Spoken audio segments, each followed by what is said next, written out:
Hello and welcome to the last installment of Reading the Victorian Novel, A Tale of Two Cities.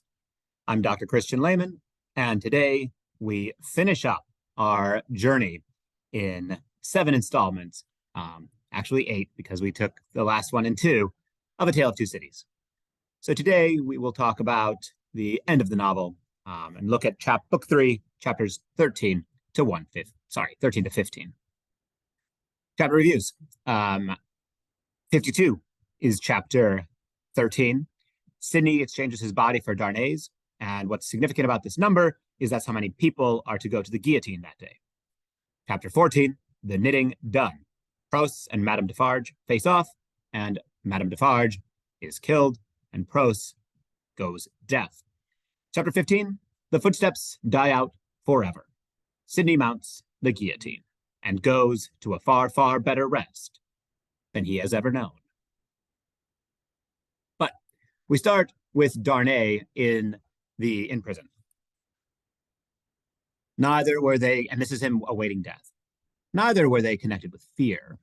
He was conscious of no fear. Rather, they originated in a strange, besetting desire to know what to do when the time came. A desire gigantically disproportionate to the few swift moments to which it referred. A wandering that was more like the wandering of some other spirit within his than his own. The hours went on as he walked to and fro, and the clock struck the numbers he would never hear again. 9, gone forever. 10, gone forever. 11, gone forever. 12, coming on to pass away. So I'm interested in this second part especially. Dickens loves a scene where a character is awaiting death. Sometimes, as in the case of Barnaby Rudge, it's used to really dramatic effect, where the reader has no idea if Dickens is going to kill off Barnaby Rudge. And because of Barnaby's intellectual disability, he also doesn't understand what's going on. And so it's a very different kind of intensity than, say, Fagin in Oliver Twist, or here, Darnay. And they become really interesting scenes as Dickens tries to capture this sense. If you think about Great Expectations, that's another good example where we have kind of prison scenes and people that are being condemned in different ways. So we might also think it's not quite the death penalty, but in David Copperfield, at the end of David Copperfield, when David goes on a tour of prisons of people that are to be forcibly emigrated. So here, I think it's a really amazing sense where he says the clock struck numbers he would never hear again.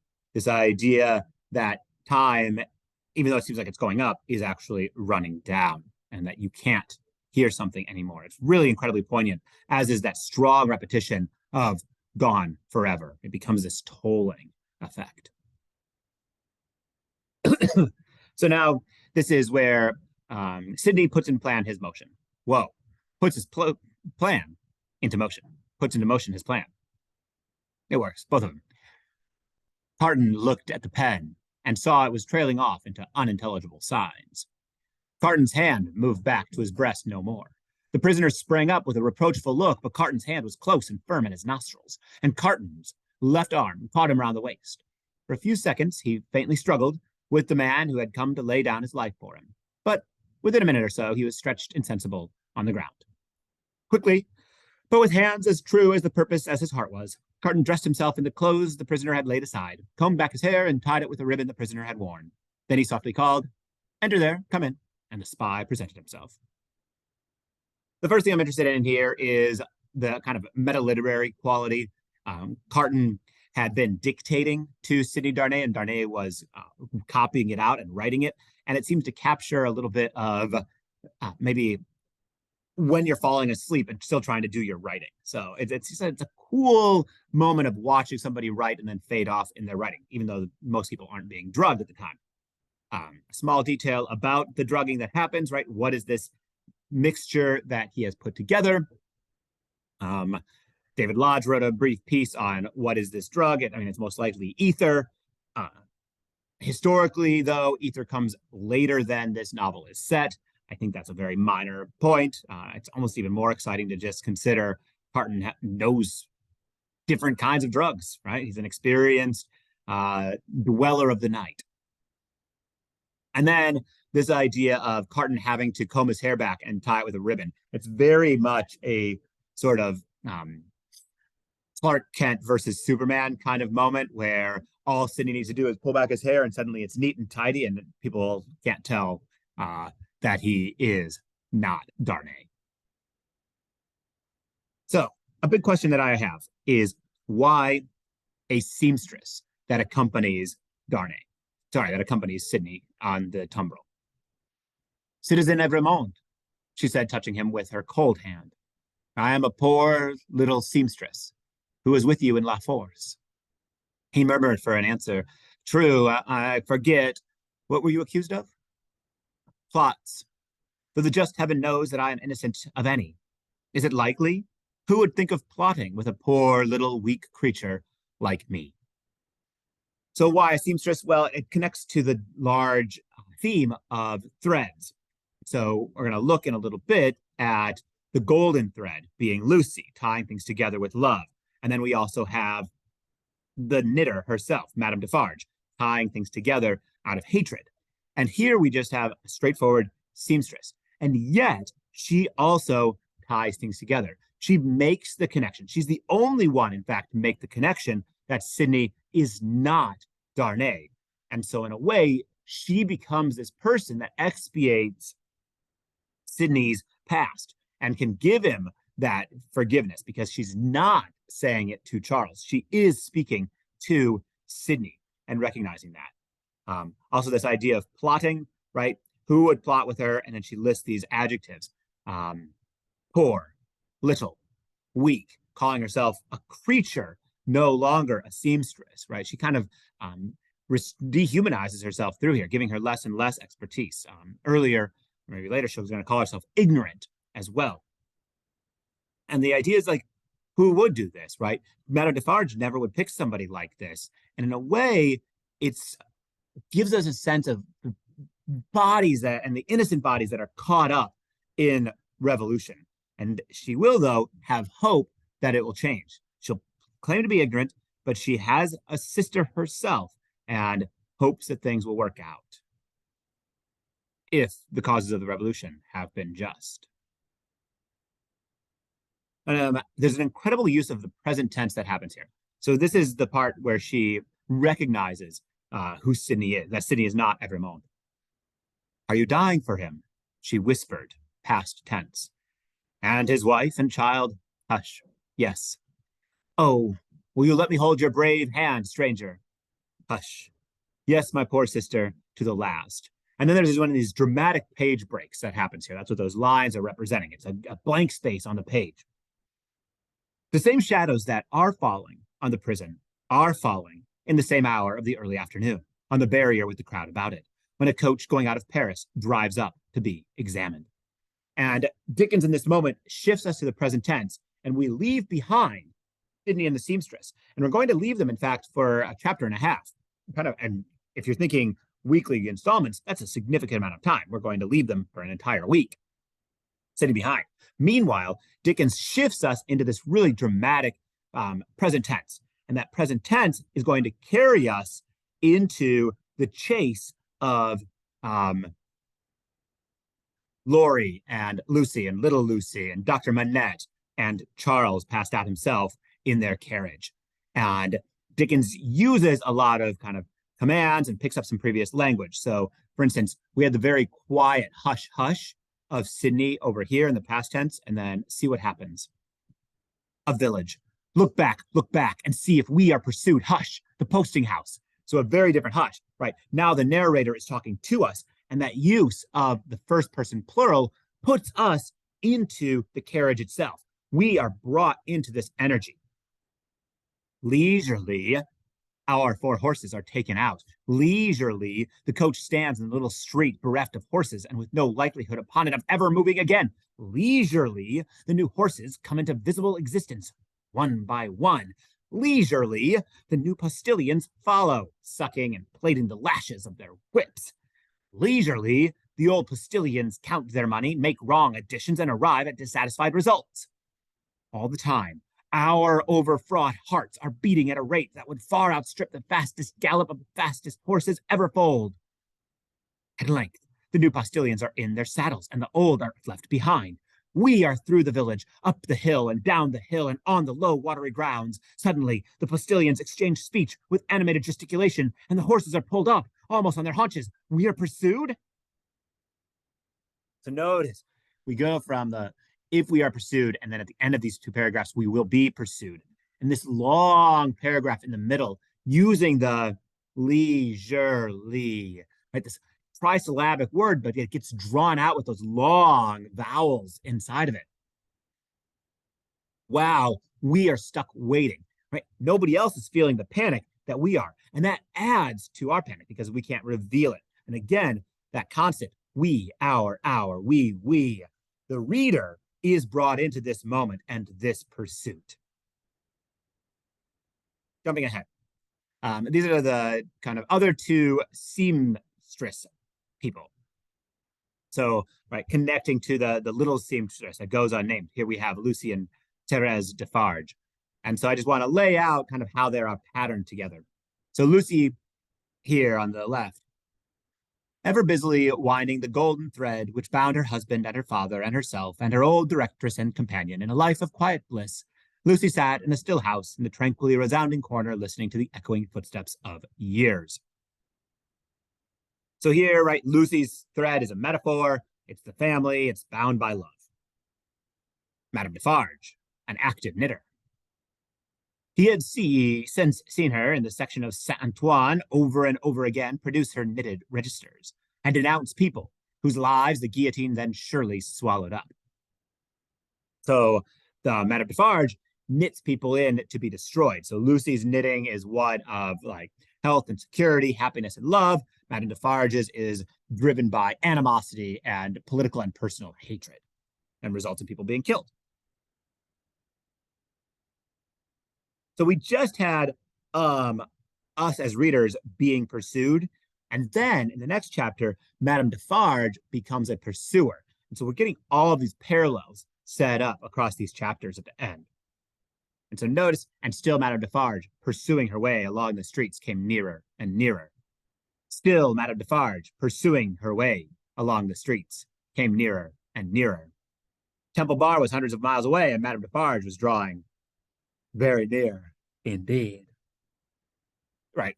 So in the one, right, with the carriage, we didn't see the pursuing. We were the pursued. Now we follow Madame Defarge to the home of Lucy. We know, though, that Lucy's not there. But who is there is Miss Pross. And she and Defarge have a confrontation. Each spoke in her own language. Neither understood the other's words.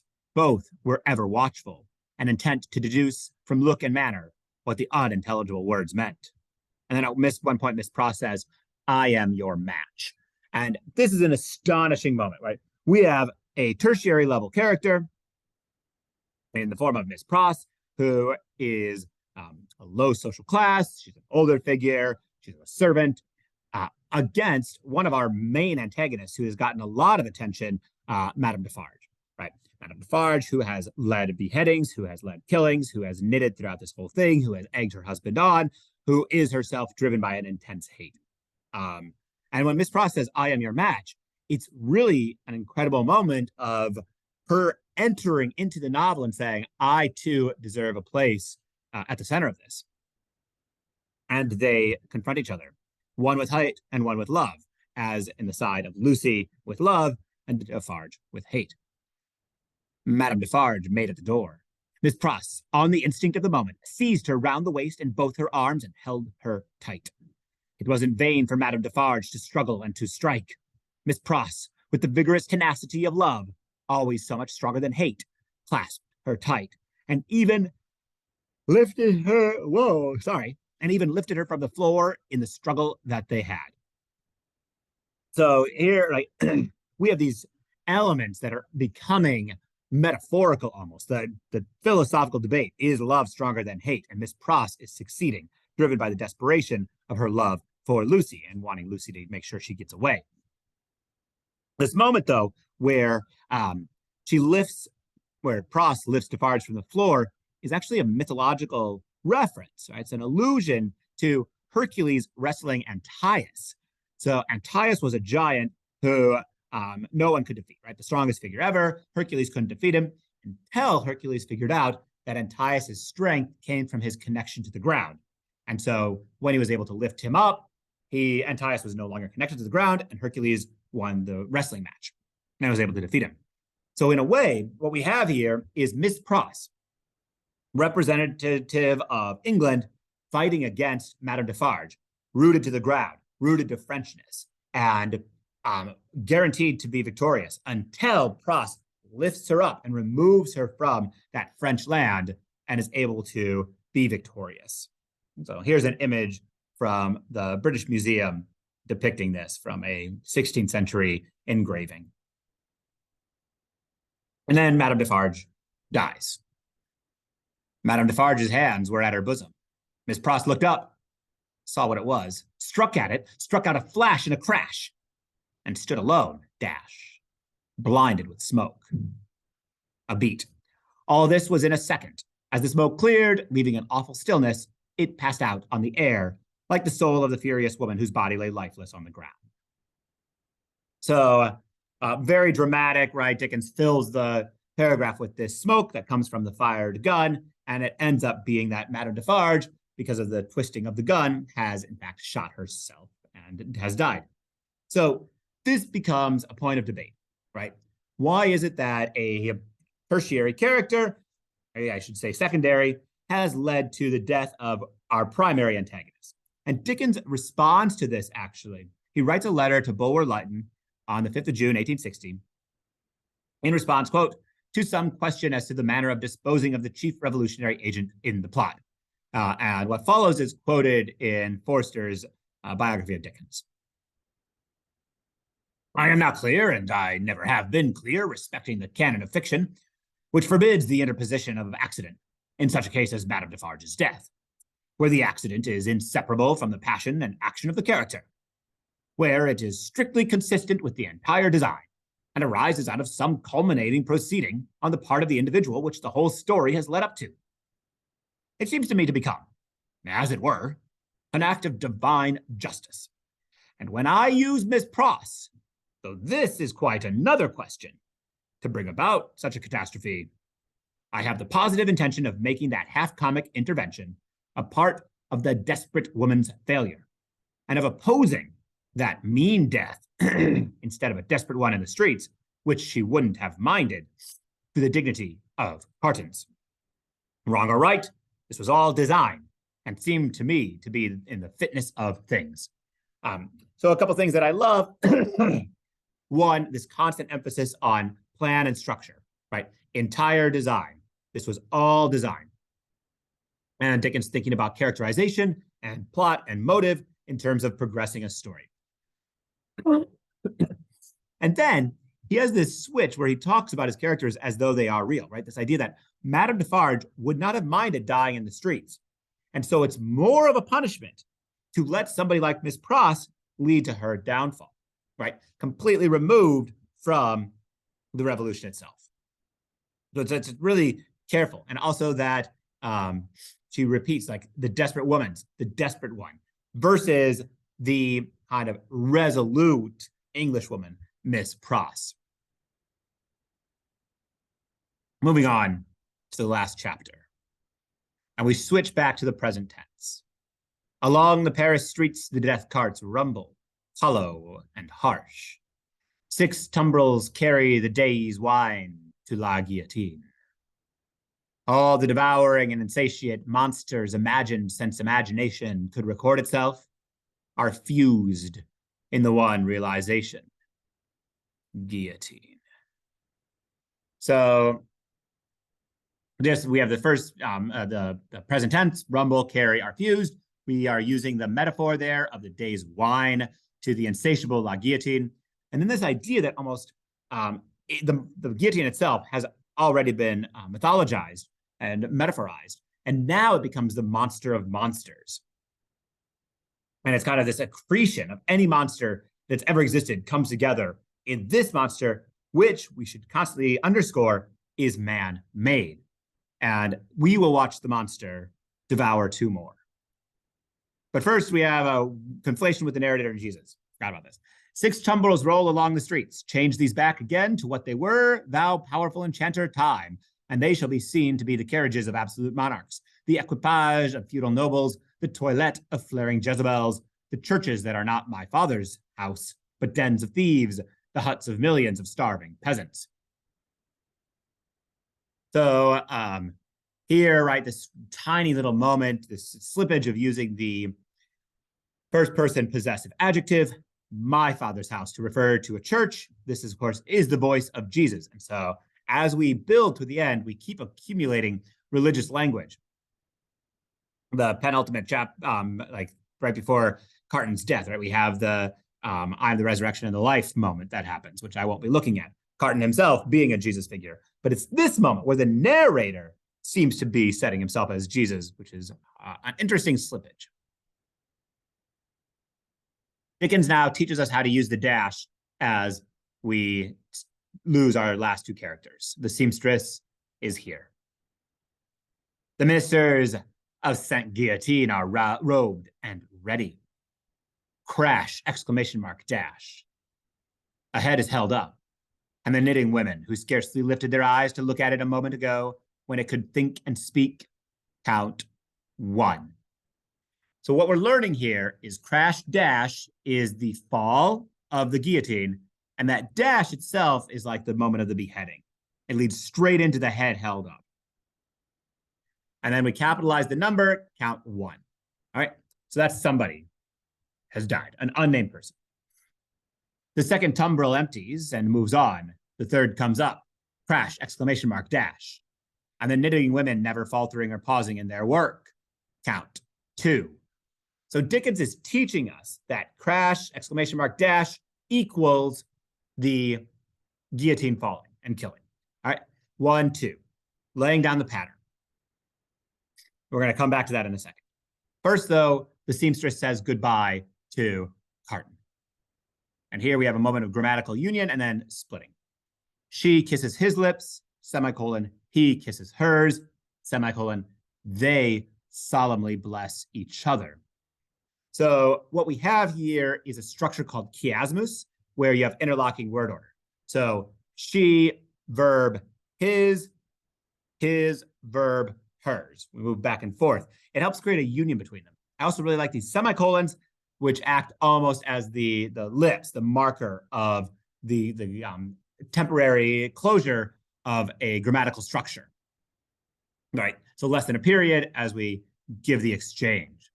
And then they solemnly bless each other. So we move from the individual, single, singular, singular to the third person plural, and then the each other. Like it's really nice progression of going from individual to union. Only to lead them apart. The spare hand does not tremble as he releases it. Nothing worse than a sweet, bright constancy is in the patient face. She goes next before him, dash, is gone, semicolon. The knitting women count 22. So what's extraordinary here, right?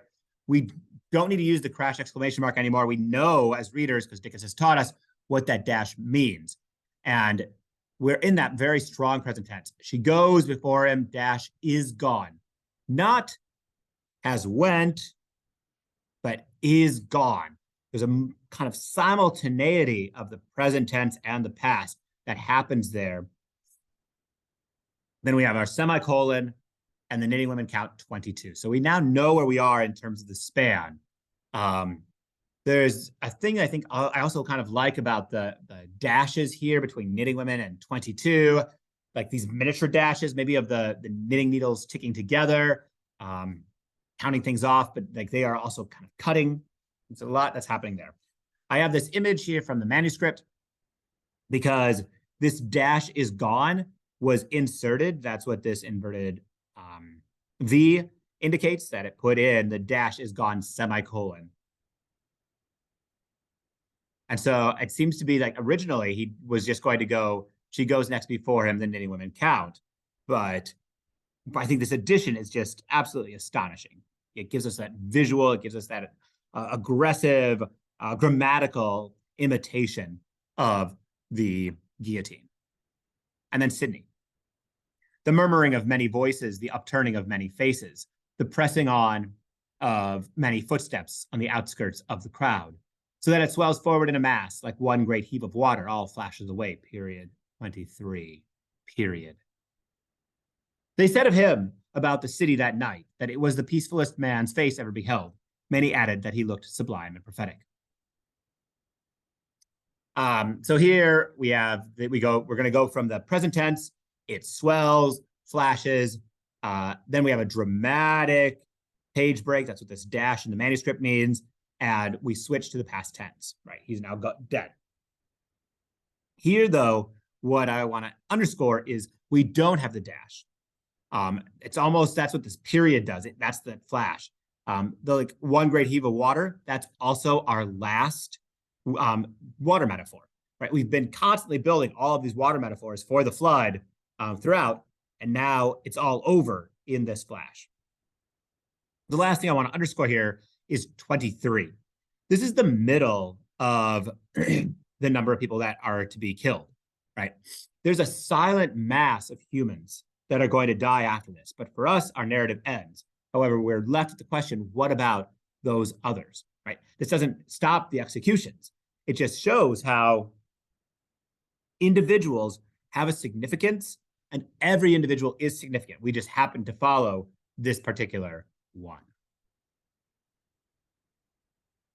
All right, so then the volume finishes, and Dickens comes out with a one-volume edition in December of 1859 and includes a preface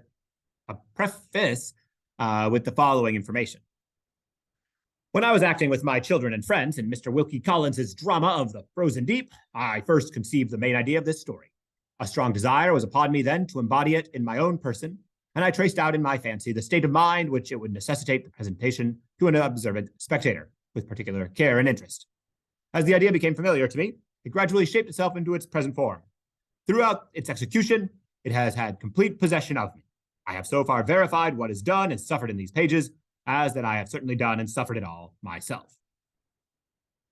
So we're going to talk about the Frozen Deep in a second, but what Dickens is saying is he really identifies with the figure of Sidney Carton and this idea of a man who sacrifices himself for an impossible love, of an impossible, pure, perfect woman.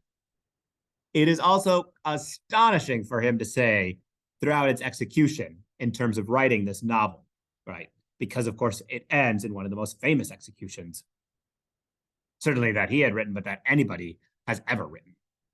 So The Frozen Deep. In 1856, he had actually pretty much co-written with Wilkie. Wilkie gave a first draft, and then Dickens gave incredibly thorough edits, so much so that editors tend to agree it's both of theirs.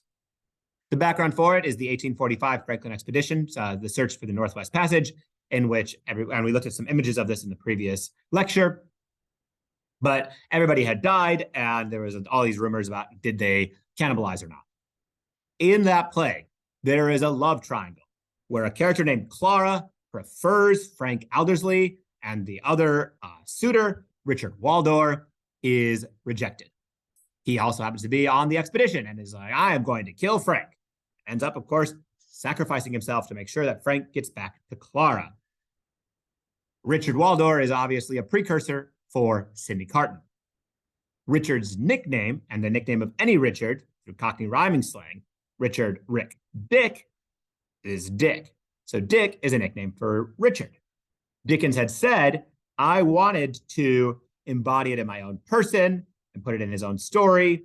And so when it came to write the initial manuscript of A Tale of Two Cities, this is chapter 5, The Jackal, we have Dick originally written before he changed the name to Sidney. Let's now jump to the illustrations. All right. Chapter 52, we just have some Darnay in prison, and here's Sidney looking over him. really kind of malevolently and massive. These are the John McLenans, right, from Harper's.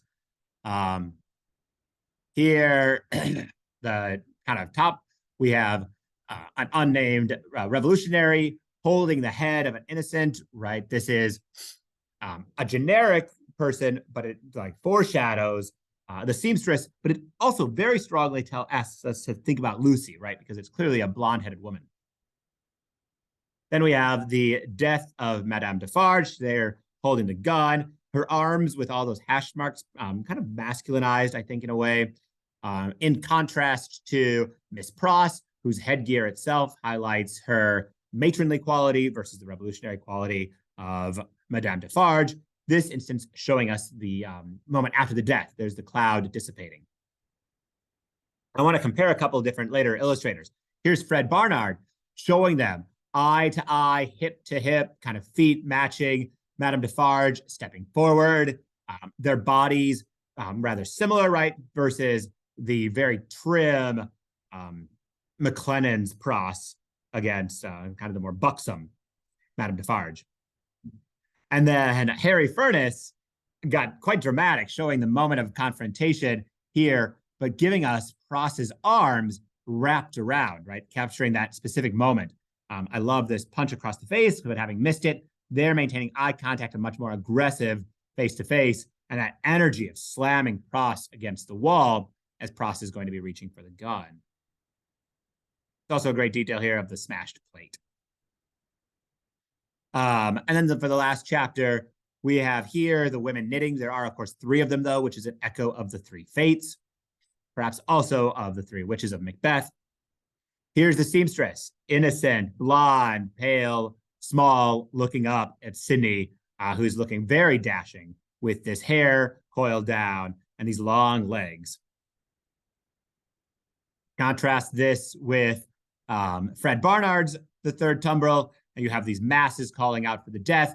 There again, you have Sydney a little bit more disheveled now. His neckerchief isn't quite all the way up. And the seamstress, though, still small, still pale, still very innocent, looking up at him. So, final kind of note. If you had finished the Tale of Two Cities in Harper's on November 26, 1859, you would have been reading 3 novels at that point. A Tale of Two Cities ends, and it overlaps with the beginning of Wilkie Collins's Woman in White. Throughout all of this time, George Curtis's Trumps has been playing and will continue to play for like 90 chapters. It just really keeps going. But it's very interesting to think about the overlapping nature of these novels as we go from Dickens's historical fiction to Wilkie's sensationalist. And with that, I would like to say farewell. Thank you for watching, and keep reading Dickens.